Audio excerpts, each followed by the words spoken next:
ये जो क्वेश्चन दिख रहा है एसएससी सीजीएल 2021 में आया था और ये फिर से व्हाट्सएप ग्रुप जो है व्हाट्सएप का डाउट ग्रुप उसमें पूछा गया है। क्वेश्चन शानदार लग रहा है, लेंथ भी अच्छा खासा है। क्या दिया है देखते हैं। ये बोलता है कि एक फ्रूट सेलर है जिसने 45% अपना ऑरेंज जो है वो बेच दिया। उसके साथ बोला भैया इतना खरीद रहे हो, चलो एक फ्री का ले लो।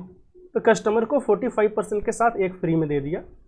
बाकी उसके पास जो बचा उसका 20% के साथ 2 ऑरेंज दिया दूसरे कस्टमर को। बोला कि दे दे 20% के साथ 2 फ्री ले लिया वो। फिर क्या हुआ, उसके बाद कुछ बचा होगा, उसने उसका 90% फिर से बेच दिया। 90% बेचने के बाद उसके पास 5 ऑरेंज और बच गया है। तो हमें बताना है इनिशियली उसके पास कितना था। तो इस टाइप का जो क्वेश्चन है ना, तो आपको पीछे से सॉल्व करना है, ठीक है। तो सॉल्व बैकवर्ड्स। तो जो लास्ट में डेटा दिया है ना उसका यूज करके हम सॉल्व करेंगे। तो जो एक जगह पे हम लिख रहे हैं ये है आपका सोल्ड टू कस्टमर, कि उसने कस्टमर को कितना बेचा है। और यहाँ पे है तो आइटम्स लिख देते हैं ऑरेंज को, आइटम्स विथ शॉपकीपर। शॉपकीपर के पास कितना आइटम बचा है इधर हम लिखेंगे। तो जो थर्ड कस्टमर आया है थर्ड, उसको इसने कितना बेचा है दिख रहा है 90% बेच दिया। अच्छा बताइए, अगर आपके पास कुछ है उसका 90% आपने बेच दिया तो आपके पास बचेगा कितना? बोलेंगे भैया 10% बचेगा। परसेंटेज के हिसाब से तो 10% है, लेकिन क्वेश्चन में क्या बोला है कि नहीं, थर्ड कस्टमर को 90% देने के बाद शॉपकीपर के पास जो बचा है वो कितना है 5 ऑरेंज है। तो क्या हम बोल पाएंगे कि इसी 10% का वैल्यू कितना है 5। अगर 10% का वैल्यू 5 है तो 100% का वैल्यू कितना हो जाएगा 50।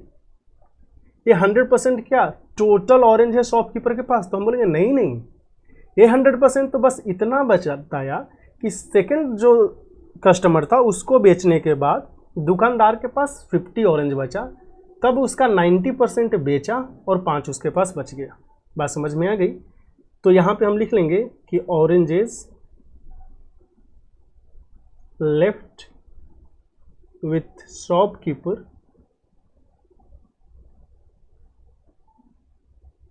after selling to second customer। Second customer को बेचने के बाद शॉपकीपर के पास 50 ऑरेंज बचा है, थर्ड के बाद कितना बचा था 5। अभी आते हैं सेकेंड के पास। सेकेंड में क्या बोला है कि भैया जो सेकेंड कस्टमर था ना उसको दुकानदार ने अपना 20% ऑरेंज जो उसके पास बचा था और उसके साथ 2 और दिया था। तो क्या हम बोल सकते हैं कि सेकेंड कस्टमर जो यहाँ पे आया इसको उसने बचे हुए का 20%, एक क्या बचा हुआ है जो फर्स्ट कस्टमर को देने के बाद बचा था उसका 20% के साथ 2 और दिया। इसके बाद शॉपकीपर के पास कितना बचेगा, यही लिखा हुआ है 50 बच गया। अगर ये 2 ऑरेंज एक्स्ट्रा नहीं देता, हम ये बोल रहे हैं कि 2 ऑरेंज अगर सेकंड कस्टमर को एक्स्ट्रा नहीं देता तो ये 2 ऑरेंज जाता कहाँ पे, यहीं पे चला जाता, दुकानदार के पास ही बचता। बोलता कि भैया 2 हम नहीं देंगे तो 2 मेरे पास बचेगा, तो 52 हो गया। तो क्या हम बोल सकते हैं अगर 20% का वैल्यू 52 है दोस्त, 100% का वैल्यू कितना होगा?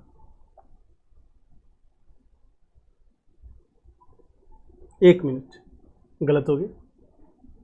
हाँ, यहाँ पे आप ये समझे कि 20% तो उसने दुकानदार उसको कस्टमर को दे दिया, तो इसके पास बचेगा कितना? बोलेंगे देखो आइटम का 20% दे दिया है, बचेगा कितना 80% बचेगा। एक तरफ आप बोल रहे हैं 80% बचा, दूसरी तरफ बोल रहे हैं 52 बचा, मतलब 80% का वैल्यू 52 है, 20% का वैल्यू कितना होगा 13, 100% का वैल्यू कितना होगा? तो आप बोलेंगे 100% का वैल्यू तो हो गया 65। ये 100% 65 क्या बोल रहे हैं? क्या हम बोल सकते हैं कि ऑरेंज आफ्टर या orange left with shopkeeper after selling to first customer. तो फर्स्ट कस्टमर को बेचने के बाद दुकानदार के पास कितना बचा है 65। तो अभी दुकानदार के पास 65 ऑरेंज है, और क्या क्या बोला है वो काम कर लेते हैं। फिर बोला है कि पहले के बेचने के बाद तो 65 बच गया, पहले कस्टमर को उसने दिया कितना था दुकानदार ने, तो उसके पास जो भी ऑरेंज था उसका 45% पहले को दिया था। तो क्या हम बोल पाएंगे कि 45% तो दिया, इसके साथ एक और एक्स्ट्रा दिया। इतना करने के बाद दुकानदार के पास कितना बचा है 65। अगर एक्स्ट्रा नहीं देता तो उसको 45% ही फर्स्ट कस्टमर को देता, ये एक्स्ट्रा तो चला जाता दुकानदार के पास ही, क्योंकि वो बोला कि एक भैया नहीं देंगे, तो 66। अगर 45% इसने दे दिया अपना जितना भी ऑरेंज था उसका, तो इसके पास बचा कितना? आप बोलेंगे 55% बचा है। तो एक तरफ आप बोल रहे हैं 55%, दूसरी तरफ क्या बोल रहे हैं 66। तो क्या इसी 55 का वैल्यू 66 है? बोलेंगे हाँ। तो 5% का वैल्यू कितना हो जाएगा? 6 हो जाएगा। कोई भी आइटम अपना 100% होता है तो 100% का वैल्यू कितना हो गया? 120। तो यहाँ से हमें पता चला कि दुकानदार के पास इनिशियली जो ऑरेंज था उसका नंबर था 120, जो कि होगा ऑप्शन नंबर डी। तो उम्मीद है ये चीज़ें समझ में आई होंगी। अगर एक बार आपको ये लॉजिक समझ में आ गया तो इतना देर तो सॉल्व करने में नहीं लगेगा, फुट आप कर लेंगे। फिर भी अगर कोई डाउट रह जाए आप कमेंट सेक्शन में ज़रूर पूछ लीजिए, या फिर आप व्हाट्सअप का और टेलीग्राम का जो भी डाउट चैनल है वहाँ पे आप ज्वाइन कर सकते हैं, और वहाँ आप अपना डाउट क्लियर कर सकते हैं। डाउट हो या कॉन्सेप्ट हो, कोई क्वेश्चन हो, कुछ भी डिस्कस करने के लिए आप वहाँ पे आ सकते हैं। तो अगर ये वीडियो ने किसी भी तरह से आपको मदद पहुँचाई हो तो वीडियो को लाइक करना ना भूलें, और चैनल पे नए हैं तो चैनल को जरूर से सब्सक्राइब करें, क्योंकि यहाँ पे सारे बेस्ट PYQ का सोल्यूशन मिलेगा आपको डिटेल में। और अगर हम यहाँ पे कोई कॉन्सेप्ट डिस्कस करते हैं तो उठाएंगे बेसिक से लेके जाएंगे टॉप तक। तो फिर मिलते हैं अगले वीडियो में एक नए सॉल्यूशन के साथ और एक नए कॉन्सेप्ट के साथ।